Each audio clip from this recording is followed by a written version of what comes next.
सफाईचे 300 रुपये दिल्यापेक्षा आता 2 घंटे आपणच मेहनत करायची. तर मित्रांनो, आपण आपला केला फ्लॅट चेंज आणि आपण आलो दुसऱ्या फ्लॅटवर. आता त्याच्यामुळे साफसफाई करायची थोडी प्रॉब्लेम आहे. 300 रुपये मागितल्यापेक्षा म्हटलं भाई हम करेंगे, कोई प्रॉब्लेम नाही. गुड मॉर्निंग मित्रांनो, स्वागत आहे. सकाळचे 8:30 झालेले आहेत आणि हे कायचा डाग भाई निघून नाही राहिला. एवढा भूक पडलो होतो आता. हे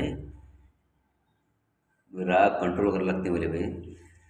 पण हे डाग एवढे हागून ठेवल्यासारखे दिसते ना माजरीनं, काय असे दिसते.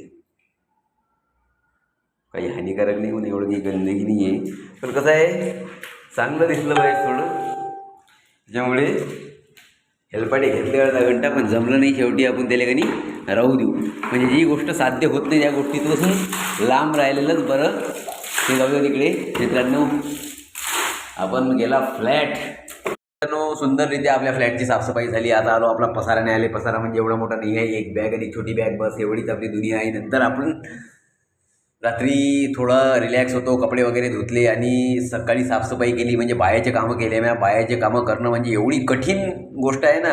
म्हणजे लोकाला वाटते की बाबा बाया घरी राहून काहीच करत नाही, हे छोटे मोठे कामच आहे त्यांच्या मागं. पण ते छोटे मोठे कामं तुम्ही प्रत्यक्षात करून पहा, तुम्हाला समजते की काय कामं करतात बाया ते. म्हणजे माझ्यावर अनुभव आलेला आहे मित्रांनो. मी कधीच असे कामं केले नाही, पण आता करायचं काम पडलं तर समजून जाते की किती मोठी परिश्रम, किती मोठी कसरत आहे त्यांनी. अंगोट्यापासून काम तर पूर्ण डोक्याला, पूर्ण बॉडी हलून जाते. एवढे खतरनाक कठीण काम आहे.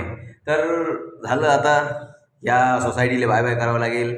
आणि बाय बाय करता करता रात्री मस्त 1 नंबर भजन होतं, तर भजनातनी बसलो थोडा. ते बी व्हिडिओ दाखवतो. बाकी भेटू नेक्स्ट टाइम. स्क्रॉल करता करता सबस्क्राईब.